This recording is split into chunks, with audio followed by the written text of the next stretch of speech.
নমস্কার বন্ধুরা, মালবিকার হেসেলে আপনাদের সকলকে স্বাগত।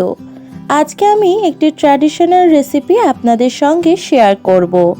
এঁচোড়ের কোপ্তা কারি। এঁচোড়ের কোপ্তা কারি বানানোর জন্য প্রথমেই এখানে আমি 700 গ্রাম এঁচোড় নিয়ে নিয়েছি আর সেগুলোকে ছোট ছোট টুকরো করে কেটে নিয়েছি। এবার গরম জল বসিয়ে দিয়েছি আর তার মধ্যে সেদ্ধ করার জন্য এঁচোড়গুলো দিয়ে দিলাম। এবার এঁচোড়গুলোকে সেদ্ধ করে নিতে হবে। এখানে এঁচোড় সেদ্ধ হয়ে গেছে, এবার নামিয়ে নিতে হবে আর ঠান্ডা করে এবার এঁচোড়গুলোকে হাত দিয়েই মেখে নেব। এখানে এঁচোড়টাকে কিন্তু খুব ভালো মতো সেদ্ধ করে নিতে হবে। এবার এর মধ্যে আগে থেকে সেদ্ধ করে রাখা আলু দিয়ে দেব। এখানে প্রথমে আমি দুটো সেদ্ধ করে রাখা আলু দিলাম, এরপর আমি আরও একটি আলু অ্যাড করব, তাই আমি এখানে মোট 3টে আলু ব্যবহার করেছি। এবার এঁচোড়ের সঙ্গে সেদ্ধ আলুগুলোকে মেখে নিতে হবে। এবার এর মধ্যে গুঁড়ো মশলাগুলো অ্যাড করতে হবে। দিলাম 1 চা চামচ হলুদ গুঁড়ো, 1 চা চামচ শুকনো লঙ্কার গুঁড়ো, 1 চা চামচ জিরে গুঁড়ো, 1 চা চামচ ধনে গুঁড়ো আর হাফ চা চামচ গরম মশলার গুঁড়ো। আর দিয়ে দিলাম এর মধ্যে পরিমাণ মতো লবণ। আর দিলাম 1 চা চামচ আদা রসুনের পেস্ট। এরপর এর মধ্যে অল্প অল্প করে বেসন মিশিয়ে নিচ্ছি। একটু শুকনো করেই মেখে নিতে হবে, আপনারা আন্দাজ অনুযায়ী বেসনটা দেবেন। আমি এখানে হাফ কাপের একটু বেশি বেসন ব্যবহার করেছি। এখানে আরেকটু বেসন লাগবে বলে আমি দিয়ে দিলাম আর এবার মেখে নিচ্ছি। এঁচোড়ের পুরটা তৈরি হয়ে গেছে, এবার ছোট ছোট গোল করে কোপ্তার আকারে গড়ে নিতে হবে। এইভাবেই অনেকগুলো কোপ্তা গড়ে নেব।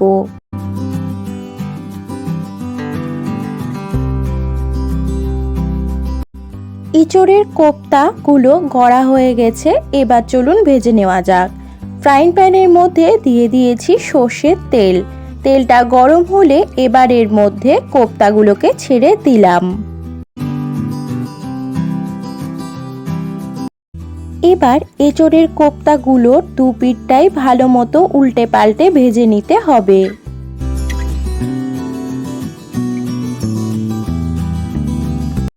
এঁচোড়ের কোপ্তাগুলো ভাজা হয়ে গেছে, এবার চলুন মূল রান্নাতে যাওয়া যাক। এবার কড়াইয়ের মধ্যে সর্ষের তেল দিয়ে দিলাম আর তেল গরম হলে এর মধ্যে দিয়ে দিলাম একটা গোটা শুকনো লঙ্কা, একটা তেজপাতা, দুটো এলাচ আর একটা দারচিনি। এবার এর মধ্যে দিয়ে দিলাম দুটো মিডিয়াম সাইজের পেঁয়াজ কুচি। পেঁয়াজটাকে হালকা বাদামি রঙের ভেজে নিয়ে এবার এর মধ্যে দিয়ে দেব 2 চা চামচ আদা রসুনের পেস্ট।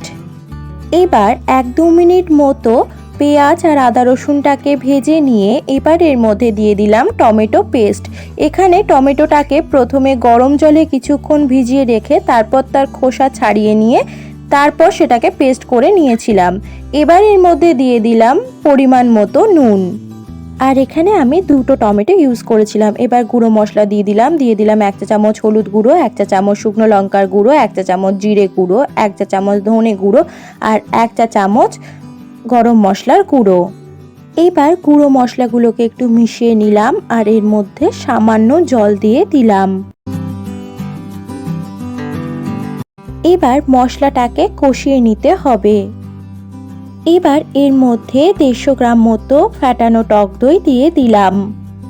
টক দইটাকে এবার ভালো মতো মিশিয়ে নিতে হবে। এখানে আমি তেলের ব্যবহার কম করেছি বলে দইটা একটু বেশি পরিমাণে দিয়েছি।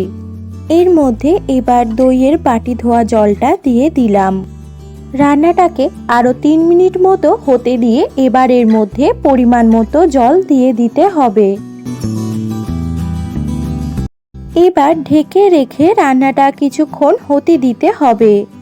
ঢাকাটা খুলে নিয়েছি, প্রায় 5-7 মিনিট পরে ঝোলটা ফুটে উঠেছে। এবার এর মধ্যে কোপ্তাগুলো দিয়ে দেব।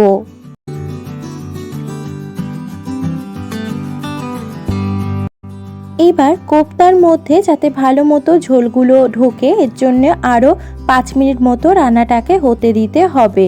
এরপর এর মধ্যে দিয়ে দিতে হবে ধনে পাতা কুচি। এবার ঢাকা দিয়ে আরও 1 মিনিট মতো রান্নাটাকে হতে দিতে হবে। এঁচোড়ের কোপ্তা কারি তৈরি হয়ে গেছে, এবার নামিয়ে নেব। এই এঁচোড়ের কোপ্তা কারির স্বাদ কিন্তু মুখে লেগে থাকার মতো হয়। আপনারাও একদিন বাড়িতে ট্রাই করে দেখতে পারেন। খুব সহজ উপায়ে আপনাদের এই রান্নাটি শেখানোর চেষ্টা করলাম। আপনাদের যদি এই রেসিপিটি ভালো লাগে তাহলে লাইক করবেন, কমেন্ট করবেন, শেয়ার করবেন আমার রান্নাটি, সাবস্ক্রাইব করবেন আমার চ্যানেলটিকে। ফিরে আসবো পরের দিন নতুন কোনো রেসিপি নিয়ে। ততদিন ভালো থাকবেন। Thanks for watching.